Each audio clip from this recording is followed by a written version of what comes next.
శ్రీ గురుభ్యో నమ. శ్రీ గణేష పురాణం 33వ అధ్యాయం. ఇంద్రాది మోక్షణం. దేవతలు ఇంద్రునికి హితోపదేశం చేయటం.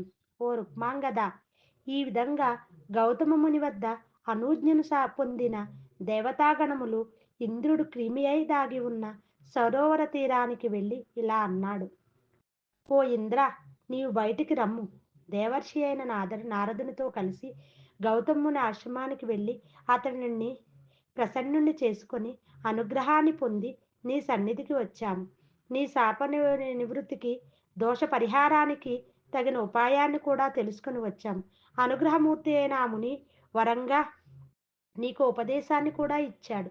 ఏదైనా దోషం సంభవించినప్పుడు సత్పురుషులు దాన్ని జన సమూహం ఎదుట ప్రకటిస్తారు. అలా పశ్చాత్తాపం చెందని పక్షంలో ప్రతిక్రియ చేసినా ప్రయోజనం ఉండదు. చేసిన తప్పును కప్పి పెట్టడం అనేది దోషం. దాన్ని బహిరంగంగా ప్రకటించటం వల్ల పోతుంది. కనుక ఓ ఇంద్ర, నీ వెంటనే బయటకు వచ్చి దేవగురు ఎదుట నీ తప్పు ఒప్పుకో. ఆ తరువాత ఆ దోష నివారణకై గౌతముని ప్రసాదించిన మార్గాన్ని అనుసరించు. వినాయకుని షడక్షరీ మంత్రాన్ని ఆయన వద్ద గ్రహించి గీత కల్మషుడివికా. పూర్వం శివ కళ్యాణ సమయంలో కూడా బ్రహ్మ అలాగే కామమోహితుడే రేతస్థలమున కాగా సిగ్గు చెంది తలదించుకుని ఉండగా శివుడు ఆ వృత్తాంతం ఎరిగి ఉపాయంతో అతన్ని నిర్దోషిగా చేశాడు. ఇలా దేవతల చేత అనునయించబడినగాక ఇంద్రుడు తానున్న తామరతూడు నుండి బయటకు వచ్చి నిలిచాడు.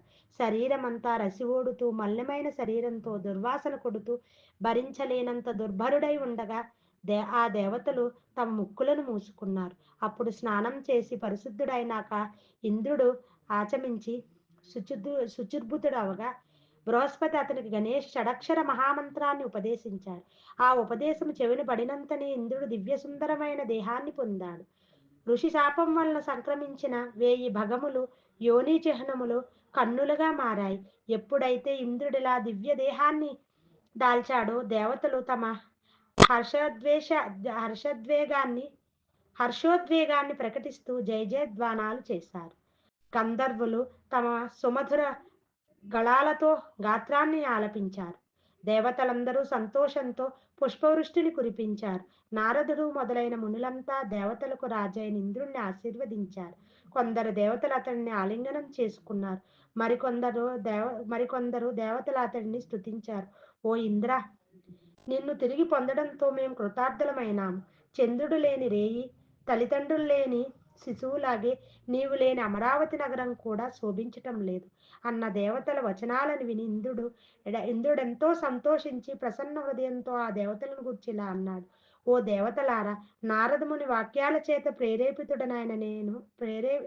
ప్రేరితుడినైన కామమోహితుడినైన యుక్తాయుక్త విచక్షణను కోల్పోయి చేయరాని అతి హేయమైన దుష్టమైన కర్మ చేశాను. అంతకు తగ్గ ఫలితాన్ని కూడా వెంటనే అనుభవించేశాను. నన్ను ఈ పాపకోపంలోంచి బయటకు లాగి ఉద్ధరించారు. ఓ మహాప్రభావం గల దేవతలారా, మీకితే కృతజ్ఞుడినై నమస్కరిస్తున్నాను. మహాప్రభోపేతుడైన ఋషీశ్వరులకు నమస్కారం. పాప పాప పాప పంకిలంలో నుంచి నన్ను ఉద్ధరించడానికి, దీనతతో శరణాగతుడైన నన్ను రక్షించడానికి మీకన్నా అన్యులెక్కడ ఉన్నారు? అందుకు మీరే తగినవారు. ఓ దేవతలారా, ఆ గౌతమ ఋషి వద్ద ఈ ప్రశస్తమైన అనుగ్రహోపాయాన్ని ఎలా పొందారు? ఆ విశేషాలను వివరించండి అంటూ కోరగా ఆ వృత్తాంతాన్ని అంతటినీ దేవేంద్రునికి దేవతా ప్రముఖులు వివరించారు. ఓ ఇంద్ర, ఆ మహామంత్ర ప్రభావం చేతనే నీవు నీ పూర్వవైభవాన్ని పొందగలిగావు. కనుక నీవు తిరిగి వచ్చి యథాప్రకారం అమరావతిలో నీవు ముల్లోకాలను మమ్మల్ని పరిపాలించు అంటూ వేడుకోగా ఇంద్రుడిలా బదులిచ్చాడు: ఓ దేవర్షులారా, నేను నా దేశాన్ని పూర్తిగా గణేశానుగ్రహం పొంది నివారించుకున్న మీదటే అమరావతికి రాగలను. మీరు మీ మీ స్థానాలకు వెళ్ళండి. మీ దయతో సంప్రాప్తమైన ఉపాయం సాయంతో నేను విగత దోషుడిని కావలసి ఉంది. మీ అనుగ్రహ విశేషం వల్లనే నేను సహస్రాక్షుడనైనాను. క్రోధంతో ప్రజ్వరిల్లే గౌతముణ్ణి శాంతింపజేసి అనుగ్రహింపజేసింది కూడా మీ కృషి యొక్క విశిష్టతయే అంటూ దేవతాగణాలను వీడ్కొలిపి ఇంద్రుడు మంత్రానుష్ఠానానికి ఉపక్రమించాడు.